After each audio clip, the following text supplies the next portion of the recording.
naitwa Patrick. Mimi ni dereva katika njia hii, lakini katika njia hii imeshakuwa na changamoto sana kuhusu changamoto ya barabara, ukataji wa magari, na kuna baadhi ambao wanakuja kufuata material na kuna baadhi ambao wanakuja kuchukua bidhaa zao huku. Kwa hiyo imekuwa ni changamoto sana ukataji wa barabara. Kwa hiyo tutakuwa tunakiomba kama kuna serikali au watu wengine baadhi ambao wanaweza kutusaidia katika changamoto yetu hii, tunaomba tusaidie. Ni kwanza changamoto ya hii barabara, mvua inapokuwa inanyesha, ina maana upitaji wake unakuwa ni mgumu sana. Kwa hiyo pia hata utendaji wetu sisi wakazi, madereva malori, inakuwa ni changamoto sana.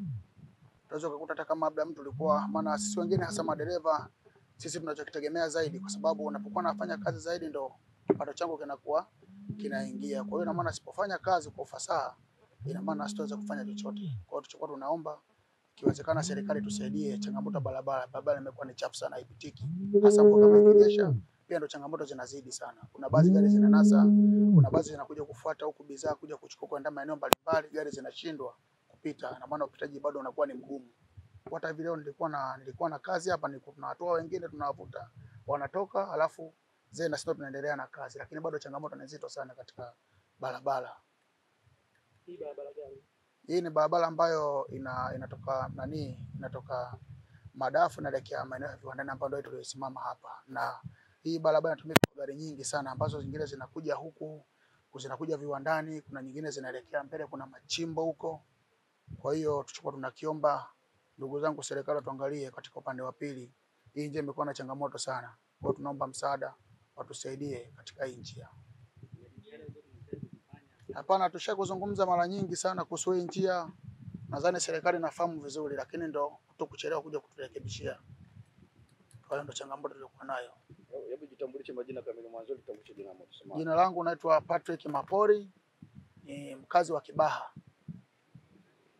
Kwa majina naitwa Goodluck Patrice. Ni meneja wa kiwanda cha Dominic Milling Group. Nitaka kwamba kuweza kuelezea kero ya hii barabara ya King Lion. Na hii barabara ni barabara ya viwanda kama mnavyoona.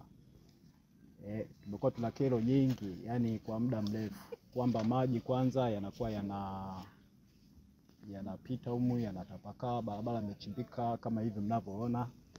Maana na sisi hatupo peke yetu tu Dominic Milling, huku mbele ukienda kuna viwanda vingi, na huku mbele zaidi ukienda kuna kiwanda kikubwa kabisa cha chuma ambacho kimefanya uwekezaji mkubwa kabisa. Wote kwa ujumla eneo hili tunapata kero ya usafirishaji, namna kusafirisha bidhaa zetu na vitu vingine. Sasa wengine unaweza kutoka kwamba mkakwama hata siku nzima mnashindwa kufanya kazi kwa sababu ya barabara. Kwa ujumla tu tunachojaribu kuweza kuomba ni kwamba wadau wa hii barabara, mamlaka ambazo zinahusika ambao ni TARURA, waweze kuja kufika hapa, moja kwa ajili ya kurekebisha barabara yenyewe, pili kwa ajili ya kuchimba mtaro ambao unaweza kupitisha maji kwenda moja kwa moja mpaka kwenye culvert. Kwa sababu kienda hapo mbele kidogo tu kuna sehemu ambako kuna shimo ambayo tayari lishaandaliwa kwa ajili ya kwenda kumwaga maji. Kwa hiyo tatizo kubwa hapa nataka kwamba waweze kuchimbwa mtaro uende moja kwa moja mpaka kwenye culvert, mpaka kwenye ile dampo ambalo maji yanaingia. Kwa hiyo kikubwa sana tunaomba mamlaka ya TARURA waje warekebishe hiyo miundombinu kwa upande wa kwao, lakini sisi wenyewe ikiwepo mimi mwenyewe pia nishakuwa kufanya jitihada hizo siku za nyuma kutoka mwaka jana. Nimeandika barua kwa halmashauri ya manispaa ya Kibaha mjini, kwa mkurugenzi wa halmashauri, na nimeandika barua kama mara 2, lakini bado hatujaweza kupata majibu mpaka sasa hivi. Kwa hiyo kwa ujumla tu tunaomba serikali wala kwa ujumla tu kwamba waweze kurekebisha hii hali iliyopo. Kiwanda chenu meneja kinadili na nini? Kiwanda chetu kinadili na unga, na sio unga tu peke yake, lakini pia kinadili na chakula cha mifugo. Kuna hasara ambayo umeipata kutokana na changamoto ya miundombinu? Hasara obvious, kwa sababu unazungumzia kama unaweza kusimama siku nzima ukashindwa kusafirisha bidhaa yako, manake hiyo ni hasara.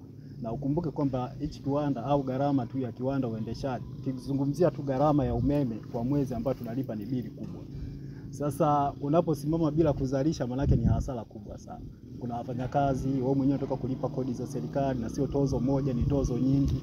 Kwa hiyo basi na wao kwa upande wao kama serikali inabidi kwamba waweze kutilia maanani vitu kama hivi vya barabara. Sio lazima kujenga haraka, lakini kuna vitu tu ambavyo vidogo unaweza kaja kurekebisha ili mradi shughuli za viwanda ziendelee. Kwa hiyo hasa tunayopata ni kubwa sana, kwa sababu siku moja tu kiwanda kikisimama, manake zile tozo zinaendelea. Sio kwamba tozo zinasimama, tozo zinaendelea, vibarua tutaendelea kulipa, wafanyakazi tutaendelea kulipa kwa sababu umewaajiri wewe, umeona? Kwa hiyo lazima hasara obvious lipo. Naomba uzungumzie kwamba kiwanda kwa siku inazalisha labda tani kadhaa, na hivyo kwa dhahiri kwamba ni kiwanda kikisimama labda kwa siku, ili mtu apate picha kwamba nazalisha hiki. Kwa hiyo jinsi kiwanda kwa siku kisimama ni hasara kiasi gani? Wastani kwa siku sisi tunazalisha tani 50. Sama, yani unganisha. Tunazalisha tani 50. Sama, sisi kwanza. Unganisha kwamba kwa wastani sisi tunaweza tani 50 labda za kitu fulani. Kwa kufuatia hii adha ambayo bangani labda baba ni mbovu nini, atumeta maji anaingia huko ndani, na vitu simamishe tunaona na kero labda za umeme nini. Kwa maana sasa tunaona hasara ambayo itapatikana. Ndio. Yaani wastani kwa siku sisi tunazalisha tani 50 za unga. Lakini sasa inapotokea kwamba hii adha ya barabara labda tumesimama, manake kwamba unazikwamisha hizi tani 50 ambazo kwa siku zitakuwa uende ziwafikie wateja. Kama umeingia mkataba na mteja yoyote kwamba umfikishie ile bidhaa kwa wakati, na usipomfikishia manake anakutoza we gharama. Lakini kama nilivyoeleza hapa kwamba tozo za serikali zinabaki pale pale, wafanyakazi wanabaki pale pale. Kwa hiyo kwa ujumla wake kwamba sisi tunaona kwamba upande wa serikali pamoja na mamlaka zinazohusika kama TARURA waweze kuwajibika na wao kwa nafasi yao kama sisi tunavyowajibika kwa nafasi zetu. Labda neno na mamlaka husika, wito wako sasa kwa serikali ya awamu ya 6 chini ya rais, kwa sababu yeye ndo amepigania sana uwekezaji. Kikubwa tu kwamba kwenye mamlaka husika kama hivi nimesema kwamba mimi nishawaandikia barua halmashauri ya manispaa ya Kibaha mjini. Nitegemea kwamba wangeweza kuonyesha response, lakini bado hatujapata response yoyote. Neno sasa kwa rais sasa. Kwa majina naitwa George Ali. Sisi ni wawekezaji ambao tunakuja kuwekeza huku tujenge viwanda, lakini hasa ilo tukuta ndo kama hivi barabara. Tuna kama ndani ya miezi kama huku tunaanza kuja kama ndani ya miezi mitatu hivi. Hali ni sana, sisi tuna magari makubwa, tunatakiwa tuje tulete material huku. Changamoto ndo kama hii ya barabara. Kwa hiyo kama hivi mimi ndo nimekuja na gari hapo, nimenasa, niko na bosi wangu. Tuna kama nusu saa mpaka sasa hivi hapa. Kwa hiyo ni kama hivyo, sisi tulikuwa ombi letu tutengenezewe barabara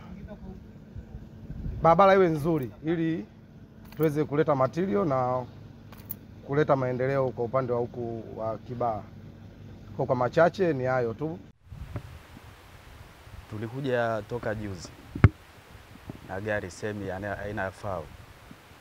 Kila tunapokuja hapa barabara huwa ni mbovu sana. Hapa tupo toka juzi, tuna siku ya 3. Tulikuja kuleta mzigo huku. Changamoto hapa ni barabara. Barabara imekuwa ni ya shida sana. Alafu ukiangalia ni eneo ambalo ni kwa ajili ya viwanda. Eneo ambalo mara kwa mara linahitajika material, kuleta material kwa ajili ya kuboresha vitu vingine. Lakini barabara imekuwa ni mbaya, haifai kabisa, gari zinanasa kila wakati. Na ni eneo ambalo linategemewa, eneo kama kuu, eneo kwa ajili ya viwanda. Kwa hiyo changamoto hii imekuwa ni kubwa sana. Tunamuomba Mama Samia atufanyie wepesi, barabara itengenezwe kwa wepesi ili maendeleo mengine ya jamii yaendelee kuwepo, yafanyike. Kwa hiyo adha ndio hiyo ambayo ni kubwa zaidi.